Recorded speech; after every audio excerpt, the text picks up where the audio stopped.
Hadirin yang kami hormati, Gebiar Pelayanan Prima tahun 2024 dilaksanakan dalam rangka apresiasi kepada seluruh instansi penyelenggara pelayanan publik di Indonesia. Dan pada acara pagi ini akan dilakukan penyampaian penghargaan atas hasil pemantauan dan evaluasi kinerja penyelenggaraan pelayanan publik atau PEKPPP, pembinaan pelayanan publik ramah kelompok rentan, serta pemantauan keberlanjutan replikasi inovasi atau PKRI.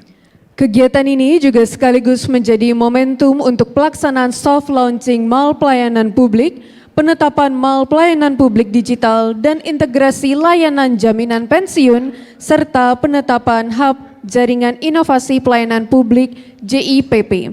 Dan suatu kehormatan bagi saya, Saira Saima, dan saya Nana Narundana, dapat memandu jalannya acara pada pagi hari ini.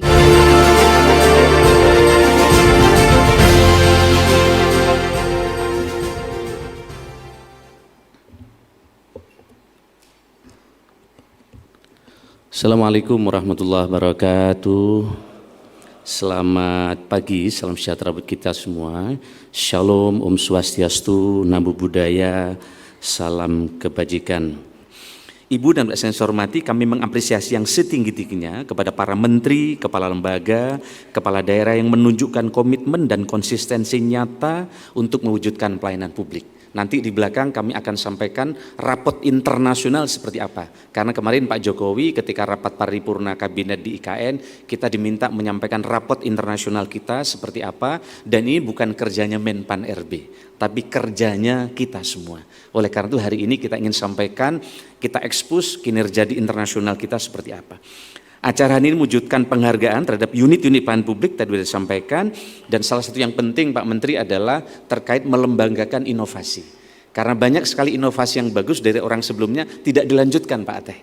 Maunya bikin inovasi baru, padahal pemimpin sebelumnya sudah membuat inovasi bagus tapi tidak dilembagakan, tidak dilanjutkan. Maka oleh karena itu identifikasi dari ini menjadi penting kami kerjakan.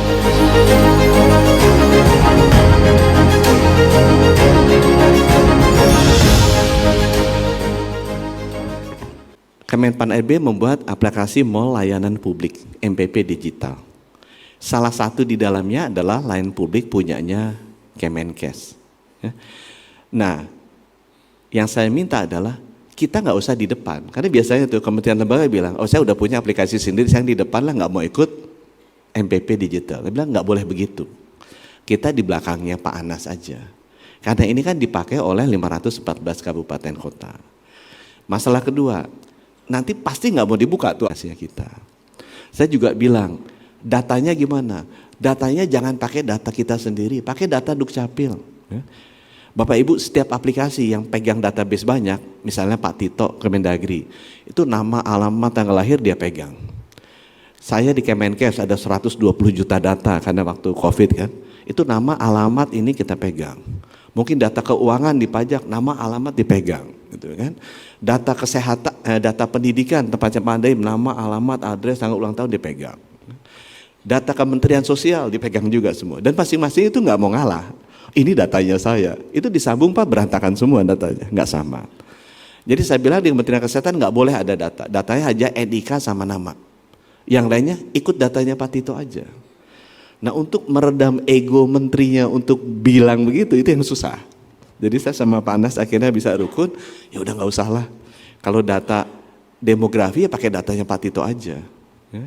Kalau data kesehatan baru pakai datanya kita. Kalau data keuangan nanti pakai datanya pajak, data pendidikan pakai datanya Pak Nadiem. Nggak usah masing-masing pengen duplikasi datanya sendiri. Di Kementerian Kesehatan sendiri mengintegrasikan antara BPJS Kesehatan, Kementerian Kesehatan, data BPOM, data BKKBN itu susahnya udah setengah mati. Apalagi dengan integrasi dengan di daerah. Jadi prinsipnya adalah kerjasama itu tidak semudah yang dibayangkan. Nah integrasi ini sudah terjadi, 199 kabupaten kota bisa masuk lewat mall layanan publik dan datanya itu datanya kita. Jadi udah sampai mana prosesnya, ini pengurusan surat izin praktek dokter, baru satu nih. Izin-izin yang ada di bawah kita mungkin ada 600 dan izin ini di Pemda, ya, tapi datanya terintegrasi. Ya, dengan terintegrasi jadi kita tahu berapa banyak dan datanya satu, sama ya. Bisa di-track prosesnya berapa cepat, kalau kelamaan Pemdanya kita bisa tegur. Hadirin yang kami hormati, pengintegrasian layanan melalui Mall Layanan Publik memberikan kemudahan akses dalam melayani masyarakat. Dan Mall Pelayanan Publik Digital hadir untuk menjawab kebutuhan masyarakat di era kemajuan sistem informasi yang semakin memudahkan jangkauan akses layanan. Dan pada kesempatan ini hadirin yang berbahagia, sama-sama kita akan menyaksikan soft launching Mall Pelayanan Publik pada 22 daerah dan penetapan Mall Pelayanan Publik Digital pada 139 daerah serta pengintegrasian layanan jaminan sosial pensiun. Namun sebelum itu, mari terlebih dahulu kita simak sebuah video pengantar berikut ini.